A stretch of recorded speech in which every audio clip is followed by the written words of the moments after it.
আসসালামু আলাইকুম প্রিয় দর্শক, সবাইকে আমন্ত্রণ জানাচ্ছি মিয়াবাই টিভির পক্ষ থেকে। আমি ফরহাদ। আজকের আলোচনার বিষয় টার্গেট। এবার ঢাকা বিশ্ববিদ্যালয়ে 3 গোপনে প্ল্যানে এগোচ্ছে ঘাতকরা। কারা ঘাতক, 3 প্ল্যান কেন টার্গেট করা হচ্ছে ঢাকা বিশ্ববিদ্যালয়কে, এইসব নিয়ে কথা বলতে চাই। আপনারা জানেন যে ঢাকা বিশ্ববিদ্যালয় হচ্ছে মনন ঐতিহ্য, আমাদের বাংলাদেশের শিক্ষার প্রাণ। সুতরাং ঢাকা বিশ্ববিদ্যালয়কে অস্থায়ীশীল করা গেলে বাংলাদেশে একটি অস্থায়ীশীল হয়ে উঠবে।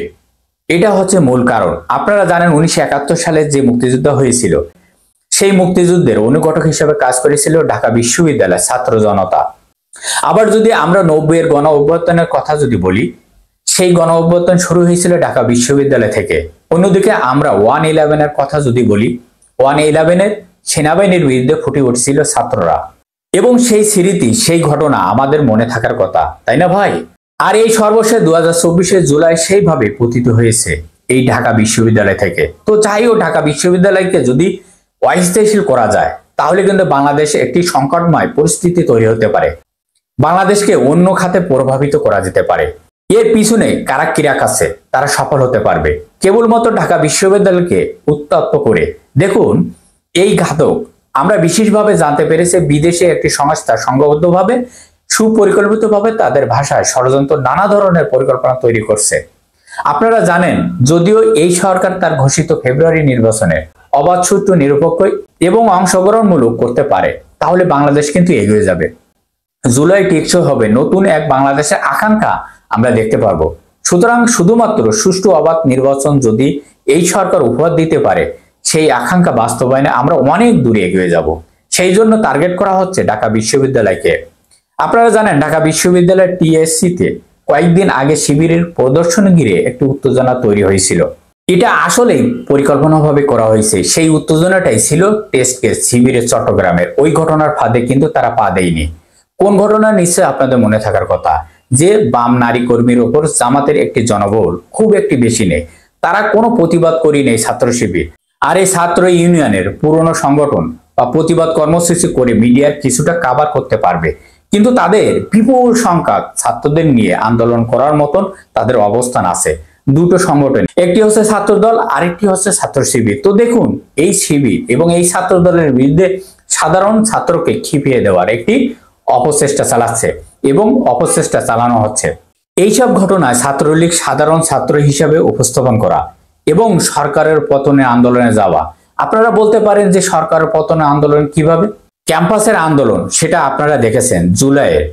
এখন দেখুন, ছাত্রলীগ বা তাদের সহযোগী আরো যারা আছে, তাদের সাধারণ ছাত্র বেশে একটি আন্দোলন যদি ঢাকা বিশ্ববিদ্যালয় ক্যাম্পাসে গড়ে তুলতে পারে, ছাত্র দলে এবং ছাত্র শিবিরের বিপক্ষে যাবে, সর্বশেষ সরকারের বিপক্ষে যাবে। যার ফলে কি হবে? অগ্নিকাণ্ড পরিস্থিতি তৈরি হবে, তাই না ভাই? এই জাতীয় নির্বাচন করার বাধা দেওয়ার চেষ্টা করা হবে। আমি শুরুতেই বলছি, বাংলাদেশ এখন যে নতুন বাস্তবতার দিকে যাওয়া একটি সম্ভাবনা, এটি কিন্তু অবাধ, সুষ্ঠু, নিরপেক্ষর মাধ্যমে এবং এই অংশগ্রহণমূলক নির্বাচনের উপর নির্ভর করছে। যদি এটা করতে পারে এই অন্তর্বর্তীকালীন সরকার, তাহলে তারা কত ভুল করছে। আর যদি সুষ্ঠু, অবাধ হয়, তাহলে কিন্তু জুলাই সনদ হতে পারে। দ্বিতীয় প্ল্যানে তারা এটি রেখেছে, যে কোনো ভাবে এই ক্যাম্পাস থেকে সরকারকে বিতর্ক করা বা সরকারকে বিপদে ফেলার পরিকল্পনা তৈরি করা, আর সেই জন্য ছাত্রদল এবং ছাত্র শিবিরকে প্রশ্নবিদ্ধ করা। এটি 3 নম্বর প্ল্যান, যে ছাত্রী লাঞ্ছনার ঘটনা ঢাকা বিশ্ববিদ্যালয়ে। আপনারা জানেন, ফার্স্ট নাইটে বাদনের একটি ঘটনা ঘটেছিল, বাদনকে লাঞ্ছিত করা হয়েছিল। আমি আরেকটু ক্লিয়ার করে বলছি, এমন ঘটনা ঘটতে পারে জুলাইয়ের আন্দোলনে যেসব ছাত্রীরা গুরুত্বপূর্ণ ভূমিকা পালন করে আসছে, এরপরে পুরো বিশ্ববিদ্যালয়ের ছাত্রীদেরকে খেপিয়ে দেওয়া, এর পাশাপাশি সাধারণ যারা শিক্ষার্থী আছে তাদেরকে মাঠে নামিয়ে দেওয়া, মানে সেটা পুরোপুরি বিশ্ববিদ্যালয়ের প্রশাসনের বিরুদ্ধে আন্দোলন জমে উঠবে, দানা বাঁধবে, বিশৃঙ্খলা তৈরি হবে। সেক্ষেত্রে কি হবে? সরকারের ওপর পাশাপাশি আন্তর্জাতিক গণমাধ্যমগুলোতে প্রচার চালানো হবে। এই অন্তর্বর্তীকালীন সরকার শিক্ষার্থীদের কোনো নিরাপত্তা দিতে পারছে না, ছাত্রীরা লাঞ্ছনার শিকার হচ্ছে বিভিন্ন ধরনের, তখন কথা চলে আসবে ধর্ষণের মতন, কারণ ঢাকা বিশ্ববিদ্যালয়ে ঘটছে।